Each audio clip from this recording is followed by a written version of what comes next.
Hi, I'm Ratna and I'm back with the story A Letter to God by G.L. Fuentes. Uh, if you look at the picture, on one hand you have a letter and then there's a hand going up to God. So, as the picture symbolizes, this story is about a letter written by someone who is in need and he writes this letter to God. Now, why do you think he would write a letter to God? Yes, because he needs help. And he has so much of faith in God that, he's sure that God is going to send help to him. God is definitely going to send him help. Okay, so let's start with the story A Letter to God by G.L. Fuentes. Now, before we start the story, let us talk a little bit or reflect on what is faith. A belief, right? When you have tremendous belief in something or someone, that is faith. They say faith can move mountains. So when you have belief, you feel that your faith and your belief can actually move mountains. But what should we put our faith in? That is the question. Who should we have faith in? That is debatable, right? So this is the question this story delicately poses. So through this story, very delicately, not with a bang, rather in a very subtle way, the author is trying to make you reflect and think. Do we have faith? And do we have faith in the right person or the right thing? Right? Lencho is a farmer. He writes a letter to God when his crops are ruined. When his crops are ruined, his earning is finished. So he asks for 100 pesos. Does Lencho's letter reach God? That is the story about. You know, does it actually reach God? Does God send him the money? That is what we are going to see in this story. Think what your answers to these questions would be and guess how the story continues before you begin to read. Even before you read the story, you should actually think, is there God? And we have faith in God.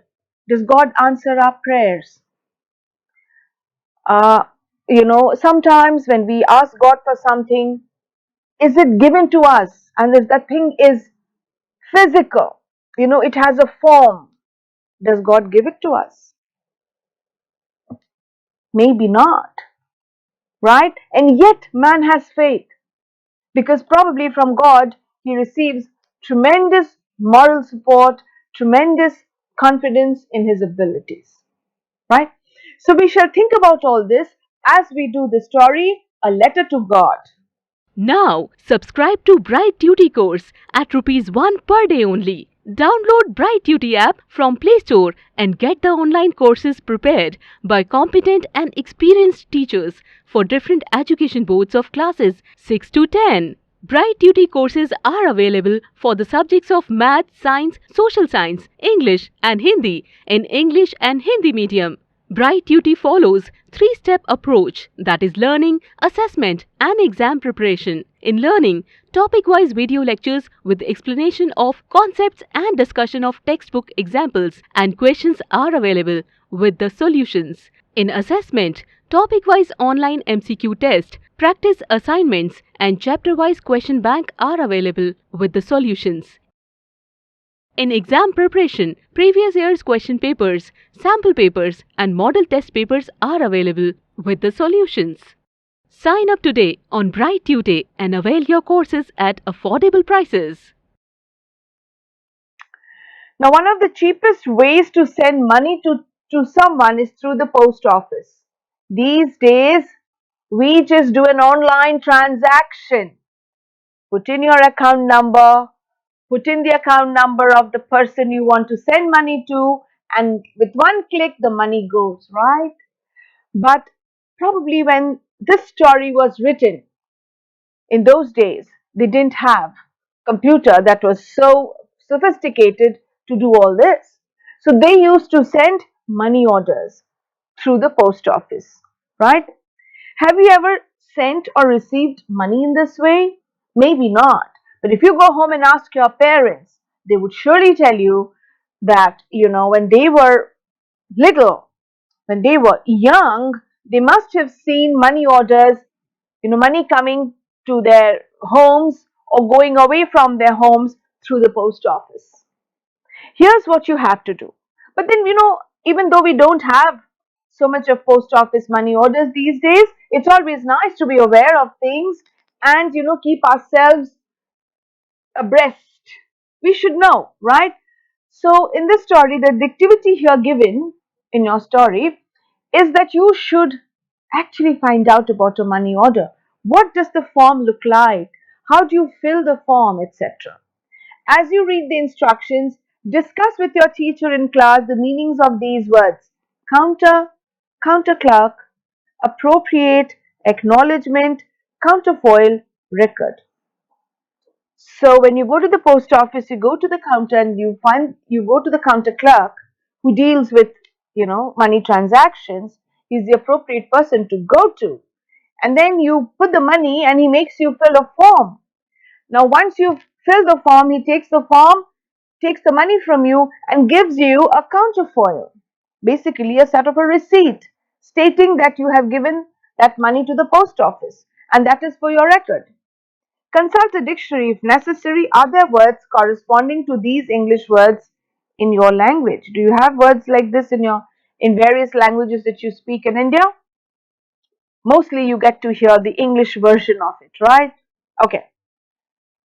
So let's see what a post office looks like. Inside the post office, go to the counter marked money order. Buy a money order MO form. It's called an MO form, and you have to pay 50 paise to the person behind the counter. Fill in the appropriate boxes in the form, preferably in block letters, in print writing, right? Pay the counter clerk the amount of money to be sent along with the charges. Now, every transaction has a charge. So, if you are sending 500 rupees, you would have to pay a little bit of some amount, little money, some amount of money as charge for for the service that is being rendered to you, right? Well, take back the MO, acknowledgement counterfoil for your record. So when you give the money and the form, he takes it, fills up what he has to, gives you the counterfoil. One part of the MO form is given back to you because that is the record that you have, that's a proof, the evidence that you have paid him that money and that you keep for your record. Now here in this picture, they've given you a money order form. Maybe you can fill it and using the clues that form the form. So there are certain parts in certain sections where you have to fill and certain sections that you don't have to fill. So you have to read the form and fill it up, right?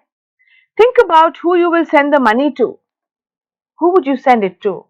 Maybe if you have someone working at home for you, a maid or someone, and she has a family in the village perhaps. She would like to send money in the village because, they are still not as sophisticated as being, comfortable with online transactions.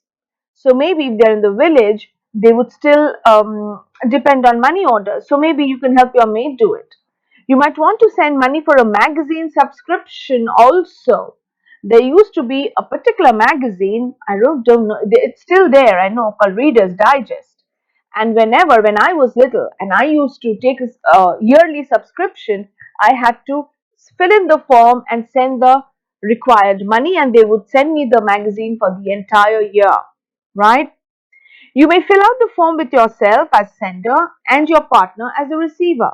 So you can do it as an activity, two of you together. One can send, maybe 100 rupees to a friend or something like that. You can do a practice. Use a part of your pocket money. Submit the form at the nearest post office to see how it's done. see how your partner enjoys getting the money by post. It's such a thrilling experience. I remember when I was little and I just turned 14, my grandfather sent me a little bit of money. In those days, 100 rupees was a lot of money. And I was absolutely elated to receive the 100 rupees from my grandfather through a money order, right? Notice that the form has three parts: the money order form, the part for official use, and the acknowledgement. It has three different parts.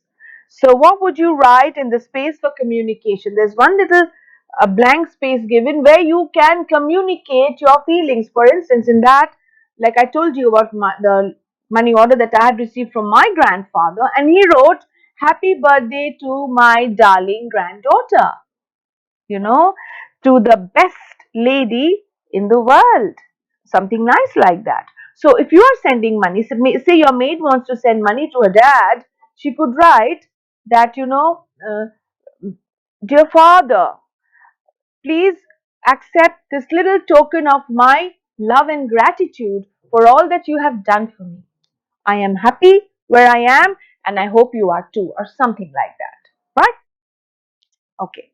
So that is the space for communication where the sender communicates his feelings or her feelings and thoughts with the recipient of the money order.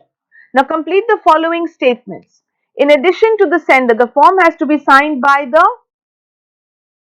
the sender has to sign the form as well as the counter clerk. The acknowledgement section of the form is sent back by the post office to the acknowledgement section to the sender after the counter clerk signs it. The space for communication section is used for communicating with the recipient, right? The form has 6 sections. The sender needs to fill out half of it, and the receiver will just, actually most of it the sender will fill out.